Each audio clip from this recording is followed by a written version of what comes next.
कहानी शुरू होती है एक छोटे से गांव से जिसका नाम था प्रकाशपुर।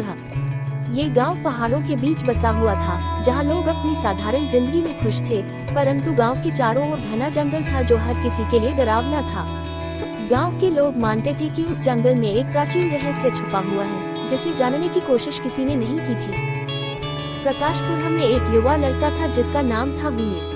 वीर हमेशा सपने देखा करता था कि वो एक दिन इस रहस्य को हल करेगा और अपने गांव को सुरक्षित करेगा। वीर का दिल बड़ा था, लेकिन उसे अपनी काबिलियत पर शक था। गांव के लोग भी उसे बचपन से सपने देखने वाला कहकर उसका मजाक उड़ाते थे। एक दिन गांव में अजीब घटनाएं शुरू हो गयी। अचानक ही सूरज ढलने के बाद पूरा गांव अंधेरे में डूब जाता। गांव के बड़े बुजुर्ग कहते थे कि यह अंधेरा कोई साधारण अंधेरा नहीं है, बल्कि यह जंगल की गहरी ताकतों का असर है।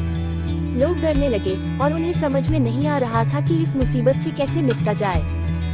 वीर को अंदर से आभास हुआ कि अब वक्त आ गया है जब उसे अपनी किस्मत आजमानी होगी। वह अपनी माँ के पास गया और बोला, माँ, मुझे जंगल में जाना होगा, शायद वही कुछ उत्तर मिल सके। उसकी माँ पहले तो डर गई, लेकिन वीर की आंखों में दृढ़ निश्चय देखकर उसने उसे जाने की इजाजत दे दी। वीर ने अपने साथ गांव का पुराना नक्शा लिया जिसमें जंगल का एक हिस्सा दिखाया गया था। वह सूरज उगते ही जंगल की ओर निकल पड़ा। जंगल में प्रवेश करते ही वीर ने महसूस किया कि यह जगह किसी और दुनिया की तरह थी। वहाँ की हवाएं ठंडी और असामान्य थी। रास्ते में वीर को कई तरह की चुनौतियों का सामना करना पड़ा, गहरी खाई, बड़े बड़े पेड़ और अदृश्य बाधाएं। लेकिन वीर ने हार नहीं मानी।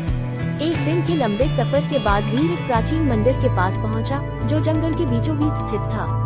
मंदिर की दीवारों पर नक्काशी की हुई थी जो वीर को कुछ संकेत दे रही थी। वीर ने दीवारों को गौर से देखा और समझा कि यह एक पहेली है।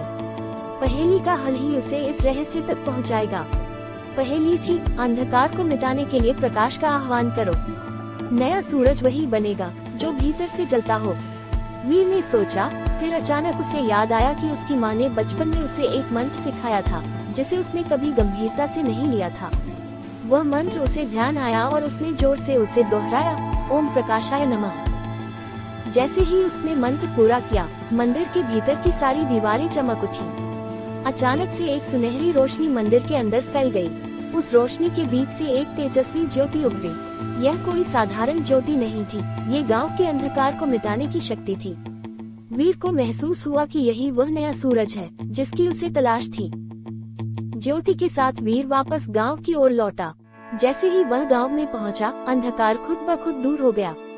गांव के लोग आश्चर्यचकित थे और वीर की ओर कृतज्ञता से देख रहे थे।